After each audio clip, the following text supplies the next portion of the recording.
રાધે રાધે, જય સિયારામ। આપણે શ્રી શ્રી સુદર્શન સિંહજી ચક્રનું ચરિત્ર ચાલે છે। સુદર્શન સિંહજી ચક્ર કૃષ્ણના મોટા ભાઈ છું એવો ભાવ રાખતા।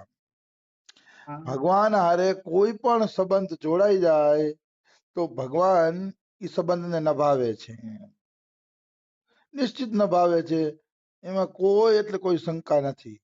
ભગવાન તને ન ભાવે તોય ભગવાન તને ન ભાવે। ભગવાન કોઈ પણ રીતે ભક્ત હારે સંબંધ નિભાવે છે। તો હવે સંબંધ નિભાવવાનું જ એક આપણે અહીંયા દ્રષ્ટાંત લેવાનું છે કે કઈ રીતે ભગવાન છે ને એ સંબંધ નિભાવે છે। દ્રષ્ટાંત છે 1934-35 નું। 1934 અને 1935 ની અંદર સુદર્શન સિંહજી ચક્ર અને અખંડાનંદ સરસ્વતી બે જણા યાત્રા કરવા નીકળ્યા હતા। તો યાત્રા કરવા નીકળ્યા ને તો યાત્રા કરતા કરતા એક નાનકડા રેલવે સ્ટેશને પહોંચ્યા। નાનું અમથું રેલવે સ્ટેશન હતું। એ રેલવે સ્ટેશને બે જણા પહોંચ્યા।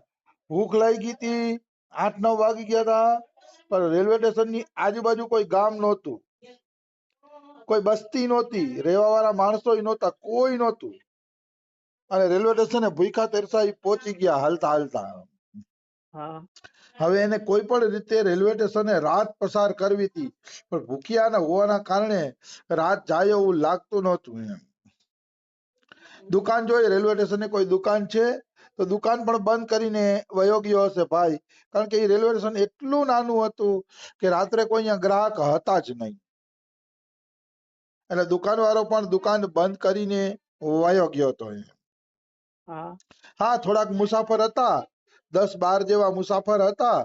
એ મુસાફર રેલવે સ્ટેશનમાં સુતા હતા, તો આ બે જણાએ નક્કી કર્યું કે આપણે અહીંયા સુઈ જઈએ,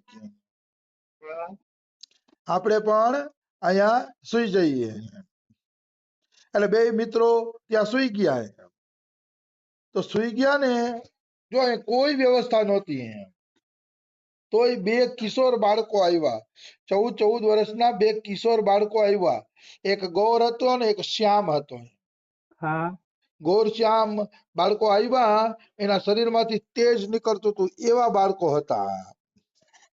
અને ઈ બાળકોએ આવીને આને પૂછ્યું, કેમ ભાઈ, કઈ પ્રસાદ લેશો, ભોજન લેશો, કઈ ખાશો તમે, એમ પૂછે છે। તો સુદર્શનજી પૂછે છે, ભાઈ અહીંયા તો કઈ મળે એવું લાગતું નથી બેટા। ઈ કહે, જો તો ખરા દૂર દૂર સુધી દુકાન નથી, માણસોની વસ્તી નથી, તો અહીંયા શું મળશે, ઈ કહે, એવું કહે છે। તો છોકરાઓ કે ઉભા રહ્યો તમે, અમે હમણાં જ આવ્યા છીએ, ઈ કહે। પછી બે છોકરા ગયા ને તો 5 મિનિટની અંદર બે ધોળામાં ખોયા લઈ આવ્યા। ખોયા એટલે આપણે શું કે માવો, માવો, ખોયા એટલે આમ રબડી જેવો માવો, આમ રબડી કહે છે અને માવો કહે છે અહીંયા। તો 5 મિનિટમાં તો બે બાળકો ખોયા લઈ આવ્યા એના માટે ખાવા માટે, અને કીધું લ્યો આને આરોગો, ઈ કહે આ ખોયા તમારા માટે જ અમે લઈ આવ્યા છીએ। તો આ બે પૂછે છે કે તું ક્યાં રહેશ બેટા, તારું ઠેકાણું કયું છે બેટા, એમ પૂછે છે આ બે જણા। તો કે અમે તો અહીંયા જ રહીએ છીએ, ઈ કે બાજુમાં જ અમારું ઘર છે, કે અમે કે દૂર નથી રહેતા, ઈ કે। એમ બોલી અને બે છોકરા વયા ગયા। એટલે આ મલાઈ ખાધી, અને હું મીઠી મીઠી મલાઈ હતી, એવી સુંદર મલાઈ હતી કે એક એક દોણું ખાધું ને તોય પેટ ભરાઈ ગયું। એવી સુંદર મજાની મલાઈ, અને મલાઈ જમીને સુઈ ગયા। ભાઈ, સાક્ષાત ભગવાન જયારે કોઈ સેવા કરતા હોય ત્યારે એમાં અલગ મીઠાશ હોય છે, બિલકુલ અલગ જ મીઠાશ હોય છે। જ્યારે ઠાકુર ભક્તો ઉપર કૃપા કરે છે ત્યારે એ કૃપાની અંદર કઈક અલગ જ મીઠાશ હોય છે, એમાં કોઈ એટલે કોઈ પણ પ્રકારની શંકા નથી। તો બંને મિત્રોએ મલાઈ ખાધી અને પછી સુઈ ગયા। ઉઠીને સવારે ઉઠ્યા ને તો એને ઓલા બધા નોકરિયાત હોય ને રેલવે સ્ટેશનમાં, એમને પૂછ્યું કે આજુબાજુમાં કોઈ બે છોકરા રહે છે, કોઈ ગ્રહસ્થ, કોઈ ગામ આજુબાજુમાં છે? તો કે અરે ભાઈ, આજુબાજુમાં કોઈના ઘરે નથી, આજુબાજુમાં કોઈ ગામ પણ નથી, આજુબાજુમાં કઈ નથી, ખાલી કે આ રેલવે સ્ટેશન છે કે બાકી કઈ. ત્યારે એને ખબર પડી કે ઈ બે છોકરા બીજું કોઈ નહીં પણ અમારા ઠાકોરજી જ હતા. ગૌર શ્યામ કૃષ્ણ બલરામજી જ હતા, બીજા કોઈ હોય જ ન શકે. ભક્તો પાસે બીજા કોણ હોઈ શકે? ભક્તો પાસે કોઈ કપટી માણસ ન ચડી શકે, ભક્ત પાસે કોઈ જાદુ તંત્ર મેલી તંત્ર વાળો ન ચડી શકે, ભક્ત પાસે કોઈ આવા છોકરાઓ ભૂત પણ આવા વેશ બદલાવીને આવી ન શકે, ભક્તનું તેજ ન સહન કરી શકે. એટલે ભક્તો પાસે આવતા હોય તો કેવલ ભગવાન જ આવતા હોય એમ આપણે કહી શકીએ. એમાં કોઈ એટલે કોઈ પણ પ્રકારની શંકા નથી. આવી વસ્તુ છે. આ રીતે ઠાકોરજીની એની કૃપા થાય છે.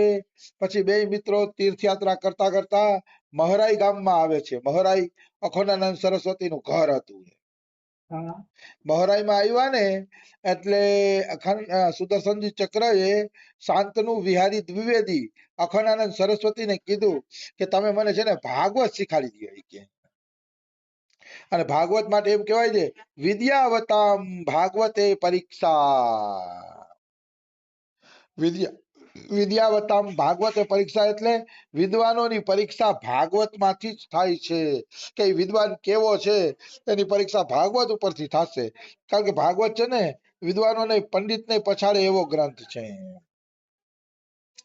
આવી વસ્તુ છે. તો સુદર્શનજી કે ભાગવત શીખાડો, તો કે ઠીક છે. અખંડાનંદ સરસ્વતીએ ભાગવત શીખાડવાનું ચાલુ કર્યું. ચાલુ તો કર્યું પણ એક દીમાં કંટાળી ગયા. કારણ કે વ્યાકરણ વગર ભાગવત કેવી રીતે શીખવું? પેલા તમારે વ્યાકરણ શીખવું પડે. વ્યાકરણ વગર તો આ બોલ્યા કે ભાઈ પેલા તમે લઘુ સિદ્ધાંત કૌમુદી પઢો. લઘુ સિદ્ધાંત કૌમુદી માંથી સંસ્કૃતના વાક્યાની શીખો, પછી આપણે ભાગવત શીખશું. તો સુદર્શનજી ચક્ર શું કહે છે કે વ્યાકરણ અને વ્યાયામ મને અરુચિકર છે, કે જાઓ હું તમારી ભાઈ ભાગવત શીખીશ જ નહીં કે. કારણ કે હું કે આ વ્યાયામ અને વ્યાકરણ મને ગમતા નથી. મને વ્યાયામ ને વ્યાકરણ બે નથી ગમતા. એમ સુદર્શનજી ની જેમ જ વ્યાયામ કરવો એનો ગમે, શરીર જાતું હોય ભલે વયું જાય. અને વ્યાકરણ એ ન ગમે. એમ એ વ્યાકરણ ભણવું ના, અંગ્રેજીમાં એટલે હું આગળ ના વધી વ્યાકરણ ભણવું ઓલું ભણવું ને મગજમારી થતી. બહુ મગજમારી. પણ સાચું કહું ને વ્યાકરણ કઈ કામના નથી. જો હિન્દી આવડતું હોય અને ગીતા પ્રેસના પુસ્તકો તમે વાંચી શકતા હોય ને, બહુ થઈ ગયું ભણતર. બહુ ભણતર થઈ ગયું. આનાથી આગળ ભણવાનો કોઈ ફાયદો નથી. ગીતા પ્રેસના પુસ્તક જે વાંચી શકે હિન્દીમાં, એટલે હું એમ માનું છું કે એને ભણતરનો સાર મળી ગયો. એનાથી આગળ પછી એને કઈ ભણતર ભણવાનું રહેતું નથી. આવી વસ્તુ છે. એટલે હું તો ખુશ છું. મને ભણવું નથી ગમતું ને આગળ ઈચ્છા નથી. હું તો ખુશ છું કે હું ગીતા પ્રેસના પુસ્તક વાંચી શકું છું, એનો સાર સમજી શકું છું ને એનો આનંદ લઈ શકું છું. બસ. આ સંસારમાં માણસ ભણે ગણે શું કામ, નોકરી ધંધા શું કામ કરે છે? આનંદ માટે. ઈ જ આનંદ જો પ્રભુના સત્સંગમાંથી મળતો હોય, ઈ જ આનંદનો રસ, એનાથી વધુ આનંદ પ્રભુના ગુણગાનમાંથી મળતો હોય તો પણ ભણવાની જરૂર શું છે? જોઈ તો છીએ આપણે આનંદ જ ને. તમે વિચારો એક વખત, આનંદ માટે તો બધા પ્રયત્ન કરે છે. ઈ જ આનંદ જો ભગવત કથામાંથી મળતો હોય તો કોણ મૂર્ખ છે કે સંસારના નોકરી ધંધા કરશે, ભણતર ભણશે અને આનંદ લેશે? કથામાંથી તો આમે આનંદ મળે છે. એક સંત હતા, ઝાડવા નીચે સૂતા હતા. તો રાજાને એમ થયું કે આ ઝાડવા નીચે સૂતા છે ને તો બહુ દુખી હશે, તો હાલો હું આને કઈક મદદ કરું. કઈક મદદ કરું ને તો આ સંત છે ને ઈ સુખી થઈ જાય. એટલે સંત પાસે ગયા અને કીધું મહારાજ આમને આમ પડ્યા છો એના કરતા કઈક કમાતા હોય તો કે ભાઈ કમાઈને શું કરવાનું? તો કે કમાણી કરીએ તો પૈસા આવે કે. તો કે મહારાજ પૈસા આવે પછી શું કરવાનું? તો કે પૈસા આવે ને પછી એક સારું મકાન બનાવવાનું કે. તો મકાન બનાવીને શું કરવાનું? તો કે મકાન બનાવીને પછી સારા અંદર રાજ રચીલું ફ્રીજ ને ટીવી ને પલંગ ને આ ને એવું બધું રાખવાનું અંદર કે. પછી શું કે એ પલંગ ઉપર આરામથી હુવાનું આનંદ લેવાનો કે. તો કે ભાઈ ઈ આનંદ તો હું અત્યારે જ લઉં છું કે. આ ઝાડવા નીચે પડ્યો હુવાનો આનંદ જ લઉં છું, તો પછી આટલું ચક્કર ફરવાની શું જરૂર છે? બહુ મસ્ત વાત કરી, એને બહુ મસ્ત વાત કરી. જે આનંદ તમને ભગવાનની કથામાંથી મળે છે એ જ આનંદ નોકરી ધંધા કરીને પછી પૈસા કમાઈને પછી મેળામાં ફરીને વાં ફરીને જે આનંદ તમે લ્યો છો એ જ આનંદ તમને ભગવાનની કથામાંથી મળતો હોય તો આટલું બધું ફરવા જવાની જરૂર શું છે? હા આટલું ફરવાની જરૂર શું છે? આનંદ તો ભગવાનની કથામાં છે, કીર્તનમાં છે, ભગવાનના ગુણગાનમાં છે. આજે ફરવા જાય છે ને પૈસા કમાઈને પછી અમે આનંદ લઈ લેશી, બધાય મૂર્ખા છે, હા બધાય મૂર્ખ છે. બોલાય નહીં પણ આ સાચી વાત છે અમારી દ્રષ્ટિએ. પૈસા કમાવા, ઓલું કમાવું, હાજી હાજી કરવી, પછી વળી આનંદ લેવો, સંસારમાં થોડાક સુખ ભોગવી લઈએ, સારો મોબાઈલ લઈ લઈએ, કાર લઈ લઈએ, એક બંગલો લઈ લઈએ, એટલે એમ માને કે ઓહો અમને આનંદ મળી ગયો. અરે ભાઈ ઈ આનંદ તો ખાલી ભગવાનની કથા સાંભળવાથી મળી જાય છે. તમે 10-15 વર્ષ મહેનત કરી, નોકરી ધંધા કર્યા, ત્યારે એક મકાનનો આનંદ લઈ શક્યા કે એવો આનંદ લઈ ગયો 10-15 વર્ષની નોકરી પછી, ઈ આનંદ તો તમને ક્ષણમાં મળી શકે છે જો તમે ભગવત કથામાં રુચિ લ્યો તો.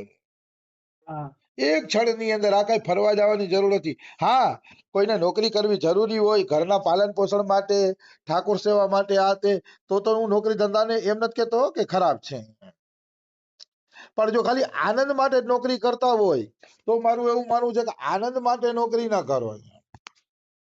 આનંદ તો ભગવાનની કથામાં મળે છે. ખાલી આનંદનું જ લક્ષ્ય હોય તો નોકરી કરવી જરૂરી નથી. હા તો નોકરી કરવું બેકાર છે. હા, તમારા ઘરના પાલન પોષણ માટે નોકરી જરૂરી હોય તો કરો, ઘરનાનું પાલન પોષણ કરો, એ પણ એક ભગવાનની સેવા છે. એમાં નોકરી ધંધો કરો તો કઈ વાંધો નથી, પણ એવું લક્ષ્ય ન હોવું જોઈએ કે આમાંથી હું પૈસા કમાઈને સુખ ભોગવી લઈશ. ના ના ના ના, સુખ સંસારમાં બનાવ્યું જ નથી. તમે પૈસા કમાશો ને ત્યાં તો પરિસ્થિતિ બદલી જશે, સુખ ભોગવવા જેવા તમે રહેશો નહીં. હા પૈસા કમાઈ લેશો ત્યાં ડાયાબિટીસ થઈ જશે, પછી હું તમે જમી શકશો, હાડકા હાજા રહેતા નહીં હોય, પછી હું તમે ફરવા જાશો. કમાઈ લેશો ત્યાં તો સુખ ભોગવવાના દિવસો, એટલે સંસારમાં સુખ છે જ નહીં. સુખ છે ભગવત કથામાં, ભગવાનના ભજનમાં, હા એના સિવાય ક્યાંય સુખ છે નહીં. એટલે આ એક વાત યાદ રાખવી, આ એક વાત યાદ રાખવી કે સુખ જો સીધે સીધું જોતું હોય, તમારે જાજુ ફરવા ન જવું હોય તો ભક્તિમાં લાગી જાવ, આવી વસ્તુ છે. તો સુદર્શનજીને પણ વ્યાકરણ અને વ્યાયામ ગમતું નહીં. અમને પણ એવું વ્યાકરણ વ્યાયામ ને એવું કઈ ગમતું નથી, કારણ કે બધું બેકાર છે, ગધેડીનું દૂધ પીવા જેવું છે. હા આવી વસ્તુ છે. સુખ કેવળ ભગવાનના ભજનમાં છે. આવી વસ્તુ છે. જે વ્રતરાસુર હતો ને, વ્રતરાસુર, એ આગલા જન્મમાં ચિત્રકેતુ રાજા હતો. હા વ્રતરાસુર આગલા જન્મમાં ચિત્રકેતુ રાજા હતો અને એને કઈ સંતાન નહોતું થતું. હા સંતાન નહોતું થતું ને તો નારદજી ને અંગીરા ઋષિ આવ્યા એની પાસે અને કહે છે કે રાજા તમે ઉદાસ કેમ બેઠા છો, કે કઈ ખબર પડે કે તમારી ઉદાસીનું કારણ શું છે, કે અમને હા બતાવો. તો કે મારા ઘરે સંતાન નથી ને એટલે હું ઉદાસ છું. તો નારદજી કે ભાઈ સંતાનમાં સુખ નથી, કે પ્રભુ ભજન કરો, કે સંતાન ન હોય તો કાંઈ નહીં. તો કે ના ના, મારે 1 કરોડ રાણીઓ છે પણ સંતાન વગરનો છું, એનું મને દુઃખ છે. તો પછી નારદ અને અંગીરા એને દીકરો આપે છે. પછી એ દીકરો થયો ને એટલે ઓલી રાણીઓને ઈર્ષા થઈ કે જેને દીકરો થયો ને એનું માન વધી જશે ને આપણું માન ઘટી જશે, એટલે એ લોકોએ નવા દીકરાને ઝેર આપીને મારી નાખ્યો. તો રાજાને ખૂબ દુઃખ પડ્યું, ખૂબ કષ્ટ પડ્યું એમ. પછી નારદ અને અંગીરા ઋષિ આવ્યા ને પછી એને સમજાવીને એમ કહે છે કે અમે જ તમને દીકરો આપ્યો અને અમે જ દીકરો છીનવી લીધો, કારણ કે અમે તમને પ્રેક્ટિકલ દેખાડવા માંગતા હતા કે આમાં સુખ નથી. જો દીકરાનો જન્મ થયો ત્યારે તમને સુખ થયું, મરી ગયો તો હવે તમને અતિશય કષ્ટ પડે છે. તો આના ઉપરથી તમે વિચારો કે સંસારની અંદર ક્યાંય સુખ નથી. પછી ઓલા દીકરાની આત્માને બોલાવી નારદજીએ અને કીધું દીકરા જો તારા પિતાજી રોવે છે, પાછો આવી જા. તો કે અરે આ મારા ક્યાં જન્મના પિતાજી છે, હું તો આને ઓળખતોય નથી, કે મેં તો અનેક જન્મો લીધા, અનેક જન્મમાં ક્યાં જન્મમાં મારા પિતાજી હતા મને ખબર નથી. પછી ચિત્રગુપ્તનો મોહ નીકળી ગયો કે હજી આ છોકરો મર્યો છે ત્યાં જ મને ભૂલી ગયો, તો એના માટે હું પછી શું બીજું કરું એમ. એટલે આવી વાત છે, સમજાણું? તો કહેવાનો ભાવ છે સુખ સંસારમાં છે નહીં, સુખ પ્રભુના ભજનમાં જ છે, એમ માનીને આપણે હાલવું જોઈએ. સુદર્શનજીનું ચરિત્ર આપણે કાલે લઈ લેશું, સમય થઈ ગયો છે. રાધે રાધે, જય સિયારામ. રાધે રાધે.